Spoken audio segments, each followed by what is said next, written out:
আসসালামু আলাইকুম, কেমন আছেন সবাই? আজ আমরা বানাবো মিষ্টি কুমড়া দিয়ে চিংড়ি শুটকি ভর্তা। এটি বানানো যেমন সহজ, খেতেও তেমন মজাদার। তো চলুন শুরু করি।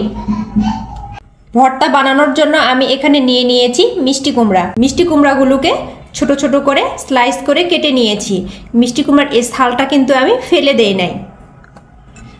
ভর্তার সঙ্গে দেওয়ার জন্য এখানে চিংড়ি শুটকি মাছ নিয়েছি। শুটকি মাছগুলোকে আমি সুন্দরভাবে গরম পানি দিয়ে ধুয়ে নিয়েছি। আর নিয়ে নিয়েছি পেঁয়াজ কুচি, কাঁচামরিচ, রসুন। চলে যাচ্ছি আমি মূল রান্নায়।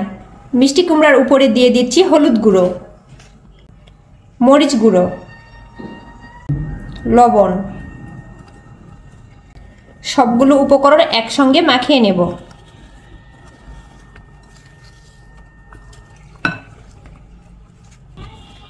চুলায় একটি প্যান বসিয়ে দিয়ে সেখানে দিয়ে দিচ্ছি পরিমাণ মতো তেল। তেলটাকে গরম করে নেব। তেল গরম হয়ে গেছে, দিয়ে দিচ্ছি মিষ্টি কুমড়া।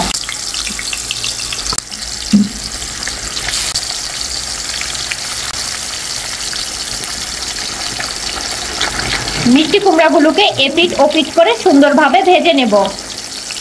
মিষ্টি কুমড়াগুলো ভাজা হয়ে গেছে, এগুলোকে আমি তুলে নেব।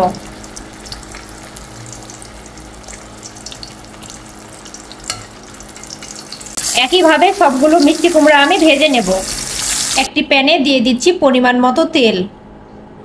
তেলটা একটু গরম হয়ে আসলে দিয়ে দিচ্ছি পেঁয়াজ, রসুন এবং কাঁচামরিচ। সবগুলো উপকরণ এখন একসঙ্গে ভেজে নেব।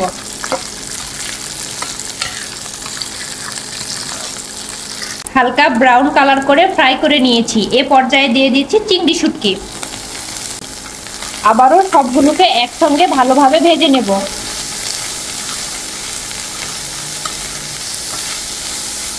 চিংড়ি শুটকিগুলো ভালোভাবে ভাজা হয়ে গেছে। এখন এগুলো উঠিয়ে নিয়ে মিষ্টি কুমড়ার সঙ্গে ভালোভাবে বেটে নেব।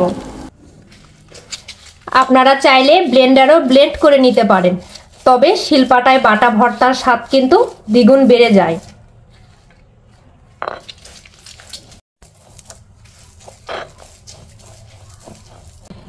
একসঙ্গে মিষ্টি কুমড়াগুলোকেও বেটে নিচ্ছি।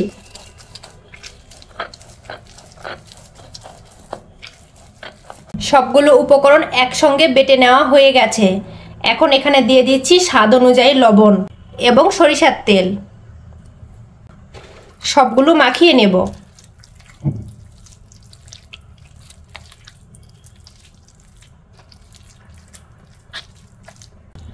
সরিষার তেল এবং কাঁচা মরিচের খুব সুন্দর একটা ফ্লেভার পাওয়া যাচ্ছে। গরম ভাতের সাথে খেতে এই ভর্তাটা অসাধারণ লাগবে। ভর্তাটাকে এখন আমি পরিবেশন করে নেব। তৈরি হয়ে গেল মজাদার মিষ্টি কুমড়া দিয়ে চিংড়ি শুটকির ভর্তা। আপনারাও এই রেসিপিটি ফলো করে খুব সহজেই বাড়িতে তৈরি করে খেয়ে দেখতে পারেন, ভালো লাগবে। আপনাদের কেমন লাগলো এই রেসিপিটি কমেন্টে জানাতে ভুলবেন না। ভিডিওটি ভালো লাগলে লাইক, শেয়ার এবং আমাদের চ্যানেল সাবস্ক্রাইব করুন। নতুন মজাদার রেসিপি নিয়ে আবার আসব। ধন্যবাদ।